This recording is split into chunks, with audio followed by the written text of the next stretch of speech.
Hey, it is. ASMR here. I finally got that right because usually I say, "Hey, Mysterious Gamer here." But, yeah, usually that's because I got used to saying that for my gaming channel. And when I'm recording a video on my phone, it's like, yeah.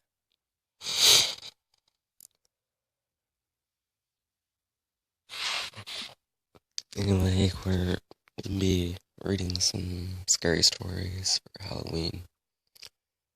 You know, scary. Yeah. I read this one, it was pretty good, so I'm gonna read it again, and then, they got several others. I think there's like 10 on here. So, um, I'm gonna start off with this one. Alright, so I guess this was a little girl who wasn't from Lady Spirit or something like that. I don't know. Anyway, let's get started. Lived in a house from hell for 4 years, from age 11 to almost 16. There's constantly something happening, doors flying open and shut, voices, footsteps. Nothing ever stayed where you put it. I was alone. There wasn't a lot because both my parents worked and I was constantly terrified. One of the most gut-level disturbing things, though, was a little girl in my bathroom. Every time I walked past my bathroom door, which was constantly, since it was right outside my bedroom, I saw a little girl with blonde curled hair and a rose-colored dress. She just stood there, staring, looking like a photograph from 1905. I started keeping the door shut, the door closed so I could walk by without seeing her. But she was always there when I opened it. Once I stepped in past her, I couldn't see her anymore, but I could feel her there. She scared me, but I felt really sorry for her because she was trapped there just like me, but probably forever.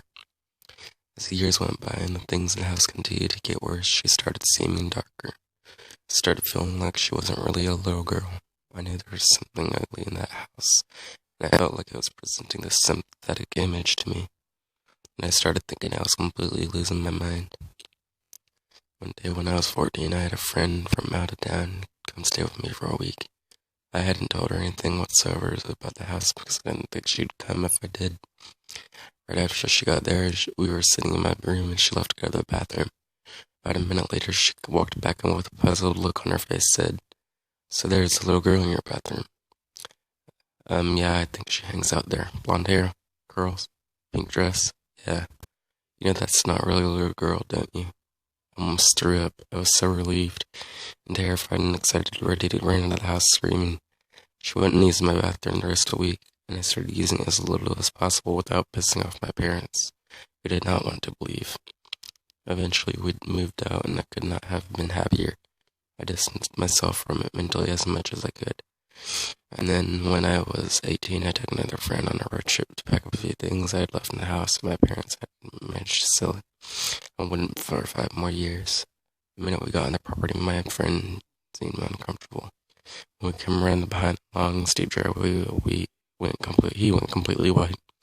I could tell something was wrong, but he insisted it was okay, so we got to work. After a while, he asked to use the bathroom I directed him to, not mine. Not 20 seconds after I left, he came running back in, gasping for breath, and slammed the bedroom door behind him. He started babbling on the little blonde girl who wasn't really a little girl. All of a sudden, he went dead still, looked me in the eye, and very solemnly said, "She's not happy with you. You left. You weren't supposed to." We threw whatever we could and grabbed in 2 trips in my car. After I walked him to another bathroom and waited outside the door and got the fuck out of that top speed. And then this was photographic memories. I grew up in New Mexico and I was always very into the outdoors, hiking, camping, rock climbing, etc. One summer when I was 19, I went on a 4-day and 3-night camping trip near my parents' house on my town on my own. Might sound weird, but I had been to this area many times and it was quite safe. Anyway, I brought my camera and took lots of pictures.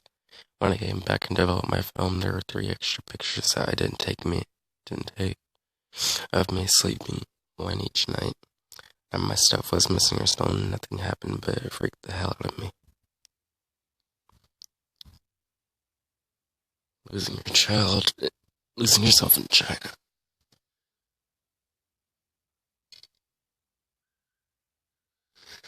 Alright. So when I was barely 20 years old, I was traveling with a small group of people through China. We were spending about 2 months in the Guangxi province, which used to be part of Tibet. Our destinations was a specific town to teach English, but we'd been stopping often in towns, small cities along the way. One day we arrived in a rural town, very small, nothing usual. We spent only a couple days there shopping for food at the markets and walking around to see the sights, although there weren't many. This was in the dead of winter in February. All the grass on the hills and plains around the town was dead and brown. Overall feeling was the normal kind of bleakness that any rural place has in the winter. At this time in my life, things were going amazingly extraordinarily well for me. And I say that because my teenagehood had been rather darky, overcast. But the overwhelming good luck of being able to travel and these close friends I'd made in the last year had more than changed my feelings and attitudes toward life. It was like I was a whole new person. I was excited to be in Tibet and went to sleep with a smile on my face every night. Tibet, I think, I don't know. On our second day staying in this small town, I woke up feeling a little odd, not bad, just odd. Like my normal thoughts and feelings had been turned down low, like on a dial. We all decided to go for a walk on the hills right behind the town. There was a small summit with a pile of rugs and some prayer flags. To be honest, there were little altars like these on every other hill, but it gave something to do. As we hiked up the hills behind town, I started feeling stranger and stranger. I wasn't scared. I didn't feel anger or strong emotion. In fact, it was like emotion was trickling out of me somehow. And I was getting blinker and blinker and emptier and emptier. My mind started feeling a little hazy and more. I just felt like like I simply didn't care about anything. A small and rapidly dwindling part of myself started to panic. I knew that something bad was happening, but it was like my own inner voice was slowly getting quieter and quieter. I remember we reached the little summit, and I simply sank to the ground next to the pile of rocks without meaning to. I started tuning out the voices around me and fixed all my attention on the little pebbles in the dirt. I began tapping one against each other repeatedly.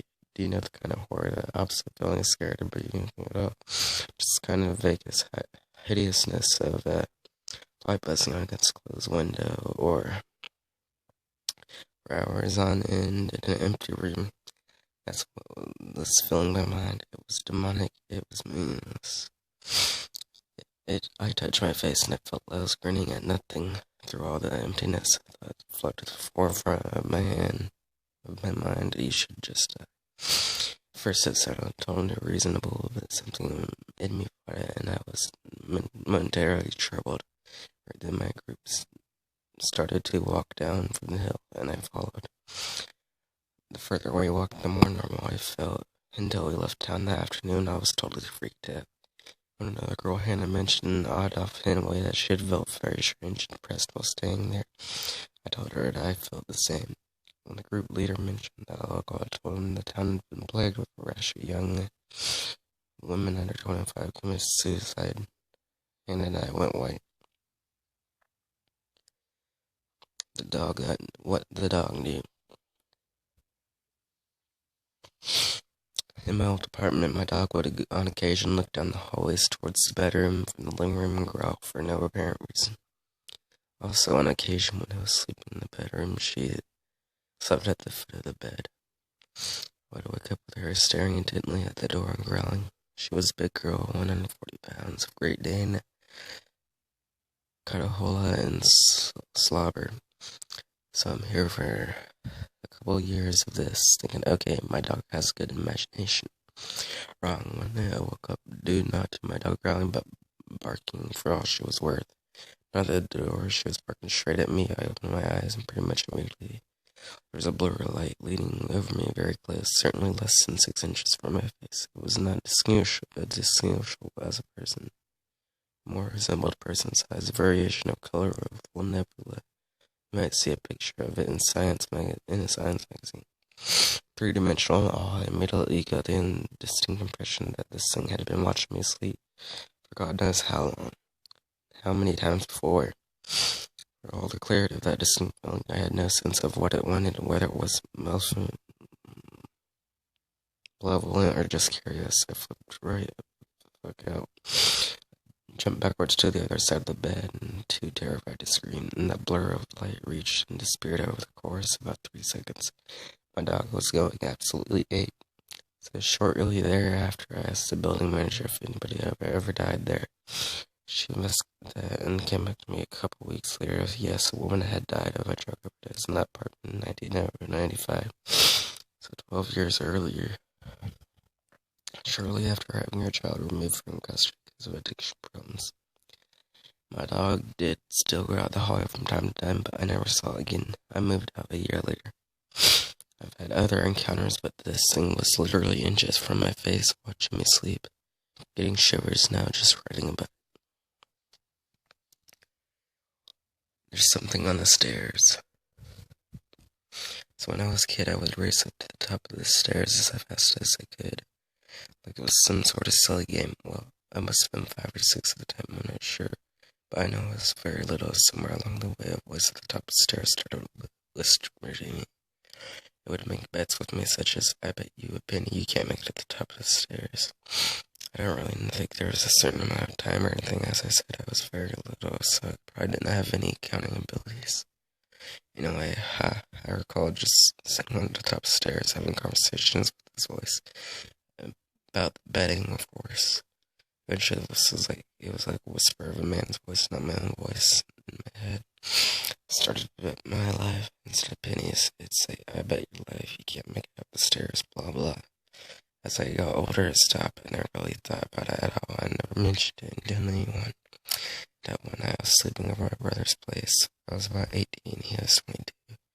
We were talking about spooky stories out of nowhere. I brought up the voice to the top of the stairs, and my brother got all quiet and weird. Before I even mentioned the betting aspect, he said, did it make bets with you? We both looked down at each other horrified, and certainly freaked out to the fact. A lot of bad shit went down with my family at that period of time in my life. My mother, heavily religious lady, said there was a lot of evil in our lives at that time. I don't think our place was haunted, by the way. It was built in the late 70s. As I got older, I never experienced anything like that again. The drive-by. We were camping once, driving through some city. My dad was driving, my mom on the passenger seat, and I was kneeling behind them, leaning on the floor, leaning on the boot that separated the truck from the camper. It was evening, not full dark. We weren't really talking to my mom, and my mom was looking out her window, and she screams, "Oh God, oh my God, Gene, do you see it?" My dad says, "Yeah, I do. I'm going to slow down and let them by." He slowed in the car and right past us. I couldn't see inside, but the window was down the arm again at the window. I looked to it was someone possibly thin. I asked my mom what she saw, and she said it was nothing. My dad backed her up. Years later, I asked about it again. Mom said it was a skeleton. It was no mask. You could see through the jaws. It had a tongue and eyes. It was death. My dad backed her up years later after my mom was dead. Recanted, saying it was a mask because nothing could survive like that. The Haunted Strip Club. This should be good. Okay, so this is when I used to live in a different state. I got a job working as a cocktail server at a strip club, which was a good choice for me at the time, as the club was very fun, kind of mental punk vibe, also very popular with lesbians, and since I was going through the process of becoming as a bisexual and was in very radical, fuck corporate society, fuck men, let's take their money phase. I'm not one of those people who thinks stripping is super empowering, but it was a good fit at the time. So while I was there for about 6 weeks, I would often have terrible suffocating feelings and almost about to have panic attacks and terrible migraines while working in the club. I would often feel panicked and scared, but I chalked it up to a stressful job in my strange environment. I never had these feelings anywhere else around the time. So the club was really kind of messy, not dirty, just filled with things. Lots of tables in the bar, lots of speakers and extra crap in the back. Storage room behind the stage and a tiny crowded dressing room for the dancers. Behind the stage there was a kind of storage room area that had several dressers, mirror spin, as well as an old comfy couch in case the dancers wanted to use it as an extra dressing room or a place to nap. No one ever actually used it. This room gave me the worst suffocating panic inducing vibes, so I had no explanation for it. So I'd often be at work till 4 a.m. or later since I didn't have a car. Public transportation wasn't running and it was kind of a sketchy neighborhood. I would wait until one of the dancers was done for the night and she would drop me off at home. This was often after my own shift ended. When I first started working, I would spend the extra time trying to decide, work, clean, straighten up like a good employee. But after a while, I'd often just hang out in the back room studying, since I was also in grad school at the time. Until when I started completely freaking out in the back room when I would leave and go sit up as the bar and dancers in the dressing room, feeling would mostly go away. So also when the stuff started to get worse, I have to add some of that. It was around Halloween, so I was watching a lot of scary movies, and I was also smoking a ton of weed, so both those things might have had some effect on my psyche. But also these feelings never happened anywhere else around this time. I started to bring it up to the dancer and drove me home. She said the back room also creeped her out, but it didn't go into detail. So one night after I was closing, I was carrying a box of extra glasses into the back room. I heard the most terrifying sound in my life. It was like from a horror film, like a long screech, almost like electronic music, but just one tone, almost like a chainsaw that reverberated around the entire floor and walls. I dropped the box, screamed, ran out of the floor. The bartender said she heard a noise as well, but not as loud as me without the vibrating floor walls. And started checking around the system, told me with some music equipment had probably just started fucking up. This happened at least 5 more times while I worked there. Sometimes other people heard it, sometimes just me, always when I was walking to the back room. Twice when I walked in the back room, the light would flicker off and would be replaced with a red glow like someone had put a red light bulb. By the times it had and that ran out, I got to the bartender, they would check and the light would totally be dead. Not working after a while, I was constantly checking and didn't want to tell them. Yeah, every time something happened since I was bored, they would think I was crazy. After the noise and the red light, I would never get to the back room, even when I should have been cleaning it. One time I was staying in the hall between the dancers in the back room, half-heartedly asleep on the floor and staring into the back room. I was starting to feel panic in my chest, and I kept telling myself to look away and to look into the dressing room, but I couldn't stop staring like I was transfixed. In the corner of my eyes, I saw a reflection mirror set up leaning against the dresser in the back room. Forced my head to look, and I saw him in the mirror.